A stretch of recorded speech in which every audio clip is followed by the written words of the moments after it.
एक समय की बात है। हमारी प्यारी धरती माँ कलयुग के भारी बोझ तले दब गई थी। चारों तरफ अंधेरा ही अंधेरा था और लोग धर्म और सच्चाई का रास्ता भूल चुके थे।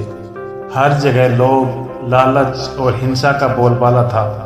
पवित्र नदियां मैली हो गई थी, हवा जहरीली हो चली थी और इंसान का दिल पत्थर का हो गया था। ऐसा लगता था जैसे दुनिया का अंत बहुत करीब है, लेकिन इस घोर अंधेरे में भी आशा की एक नन्ही सी किरण बाकी थी। दूर एक पवित्र गांव संभल में एक दिव्य बच्चे ने जन्म लिया। उसका नाम रखा गया कल्कि। वह कोई साधारण बच्चा नहीं था, बल्कि भगवान विष्णु का 10वां और अंतिम अवतार था, जो दुनिया को अधर्म से बचाने आया था।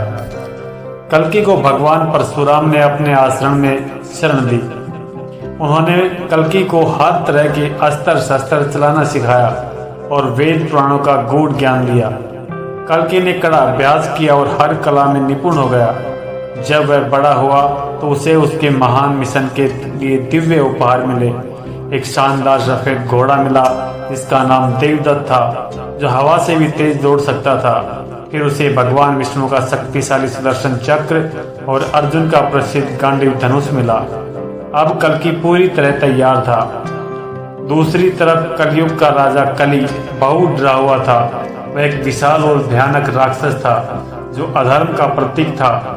उसने जब कल्कि के जन्म के बारे में सुना तो उसे लगा कि उसकी बादशाहत अब खतरे में है।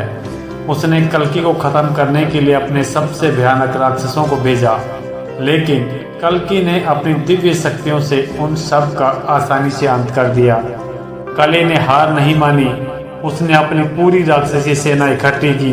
दूसरी तरफ धर्म और अच्छाई की रक्षा के लिए कल्कि के नेतृत्व में भी एक विशाल सेना तैयार हुई। दोनों सेनाएं एक बहुत बड़े युद्ध मैदान में आमने सामने खड़ी हो गई। यह युद्ध सिर्फ जमीन के लिए नहीं, बल्कि पूरी सृष्टि के भविष्य के लिए था। और फिर वह भयानक युद्ध शुरू हुआ।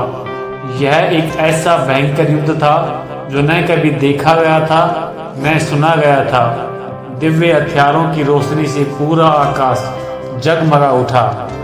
ब्रह्मांडीय ऊर्जा के विस्फोट होने लगे। कल्कि अपने घोड़े देवदत्त पर सवार होकर सुदर्शन चक्र और गांडीव धनुष से दुश्मनों का नाश करने लगा। अंत में वह शुभ घड़ी आई जब कल्कि और कली आमने सामने आए। दोनों के बीच एक महायुद्ध हुआ। कली ने अपनी पूरी मायावी शक्ति लगा दी, लेकिन कली की दिव्य शक्ति के आगे टिक नहीं सका। कल्कि ने अपने सुदर्शन चक्र का अंतिम प्रहार किया और कली का वध कर दिया। कली के मरते ही अधर्म का साम्राज्य ताश के पत्तों की तरह ढह गया। युद्ध के बाद धरती पर फिर से शांति लौट आई।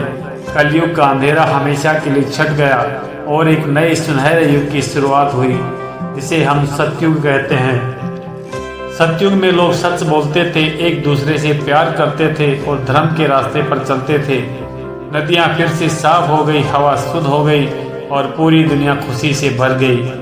कल्कि की विजय ने हमें यह सिखाया कि अंधेरे के बाद हमेशा रोशनी आती है और सच्चाई की हमेशा जीत होती है। दोस्तों, कहानी अच्छी लगी हो तो लाइक और चैनल को सब्सक्राइब जरूर करिए। ऐसे ही कहानी सुनने के लिए मिलते हैं नेक्स्ट कहानी के लिए। जय हिंद, जय भारत।